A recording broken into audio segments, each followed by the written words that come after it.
In flight, manipulation of the airplane's orientation about all three axes is performed via the primary flight controls, which only include the elevator, ailerons and spoilerons, and rudder. The elevator pitches the airplane's nose up and down about the lateral axis.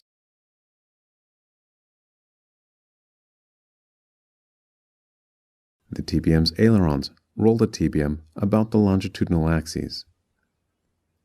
Meanwhile, integrated spoilerons augment roll control by spoiling the lift on the descending wing and at the same time counteracting adverse yaw created by the lifting aileron.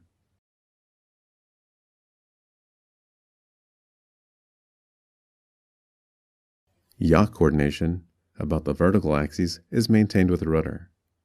Adjusting the airplane's orientation with the wrong primary flight control leads to uncoordinated flight. The primary flight control for pitch is the elevator.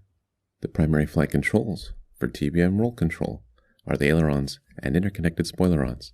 The most neglected primary flight control is the rudder, which either maintains or returns the aircraft to coordinated flight. Trim is not a primary flight control. Coordinated straight and level flight is the base from which all airborne maneuvers begin. One must first have the ability to maintain constant heading and altitude. Moreover, one must demonstrate the ability to address subtle displacements in the aircraft's orientation in all three axes with the appropriate primary flight controls in order to promptly restore the desired flight path.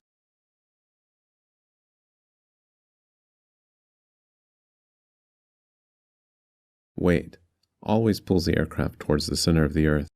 Counteracting weight is lift, which acts perpendicular to the relative wind, perpendicular to the flight path. Total lifting force is greater than weight, for it must also compensate for the negative lifting force created by the horizontal stabilizer. The thrust axes of most Singleton airplanes are not exactly aligned with the fuselage, which helps compensate for left-turning tendencies. Therefore, for simplicity, thrust pulls the aircraft forward in line and parallel to the longitudinal axis of the aircraft. Drag also acts parallel to the flight path or relative wind by a rearward direction. Weight acts towards the center of the Earth, but during climb, a percentage of the weight has an aft component which opposes thrust. Lift remains perpendicular to the flight path or relative wind. During climb, an angle of attack is created between the thrust line and the flight path, which provides a vertical component, increasing total lift. During a stabilized climb performance is limited to the amount of excess thrust available at a given speed.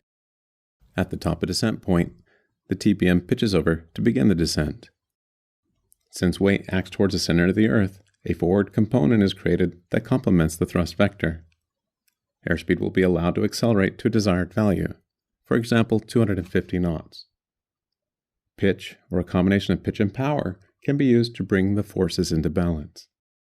Since the descent phase of flight is normally flown with the autopilot on, the appropriate pitch mode is vertical speed, with adjustments in power used to manipulate indicated airspeed.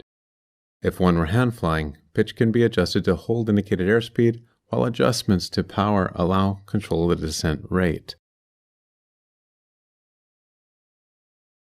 The fundamental principles of flight are learned, tuned, and demonstrated throughout preliminary flight training. How much time has passed since you reviewed these principles and considered their effects on the aircraft you routinely fly? Weak skill sets and/or overdependence on auto-flight control systems can reduce a pilot's sensitivity towards true coordinated flight. A sound academic foundation built on these basic principles is a key ingredient to maintain and enhance aircraft control.